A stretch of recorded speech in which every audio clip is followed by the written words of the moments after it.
ছাত্রছাত্রী এদের দীর্ঘদিন পড়াশোনা করাইছে। হয়তো এই ছাত্রছাত্রী একদিন অনেক বড় হবে, কিন্তু এদের মনে থাকবে যে আমাদের প্রধান শিক্ষক অমুক ছিল, বা এই যে আরো অন্যান্য শিক্ষকরা আছে, এদের কথাও হয়তো স্মরণ থাকবে। যাই হোক, আমি এই হেড স্যার আসছে এত 3-4 বছর, 2 বছর আসছে। 2 বছরের ভিতরে আমার যতটুকু জানা বা দেখা, মানে সে একজন ভদ্র মানুষ, একজন শিক্ষক হিসেবে যতটুকু থাকা দরকার আমার ব্যক্তিগতভাবে জানার মতে আমার তার মধ্যে ততটুকু আমি পাই। মানে 2-4 দিন যেটা দেখছি বা মানে সারাদিন দেখাও লাগে না, কথাও বলা লাগে না, অল্প কথায় বোঝা যায়। যাই হোক, একজন ভালো মানুষ। তার সাথে হয়তো আমাদের বাড়ির কাছেই বলা যায়, যেহেতু চাকরির উপর আমাদের সবসময় আসা যাওয়া, তার সাথে দেখা হবে। দেখা যদি হয়ও, কিন্তু এই স্কুল থেকে সে বিদায় নিয়ে যাচ্ছে, সবসময় দেখা হবে। দেখা হইলে সেদিকে অনেক দূরের না, যে এখান থেকে চলে গেলে আর মনে দেখা হবে না। এটা আমাদের বাড়ির কাছে। তারপরেও এখন সপ্তাহে একদিন আমি যেহেতু কম আসি বা কম দেখা হয়, কিন্তু তারপর সপ্তাহে একদিন হয়তো দেখতাম। কিন্তু এখন হয়তো 1 মাস 2 মাস এরকম পর দেখা হবে।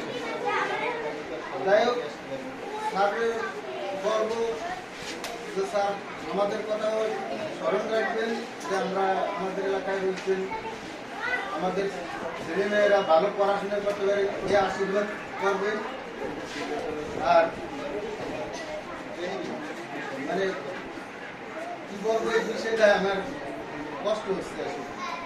যে দীর্ঘ কত বছর চাকরি করছেন স্যার?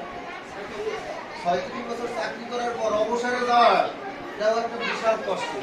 সকালবেলা উঠছে একটা ছিল, আমি স্কুলে যাবো, একটা নিয়ম শৃঙ্খলার ভিতরে ছিল। যেমন আমি অন্যান্য স্যারকে দেখছি, স্যারের সুস্থ রাখুন, অবসরে যাওয়ার পরে কিন্তু ড্যামেজ হয়ে যায়। কিন্তু ওই ইয়ে থাকে না, যে আমি সকালবেলা উঠবো, গোসল করবো, স্কুলে যাবো।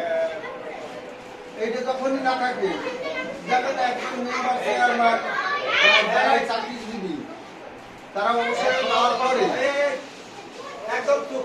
তারা দুর্বল হয়। কারণ কি, এই যে স্যার আজকে স্কুলে যদি না আসতো, স্যারের ফোনে মনে হয় 10টা ফোন যাই, স্যার কই আছেন, কখন আসবেন, মানে এরকম। কিন্তু এই যখনই অবসরে যাবে, তারপরে কিন্তু তার এই ফোনটাও ঢোকে না, আস্তে আস্তে ব্রেন লো হয়ে আসে।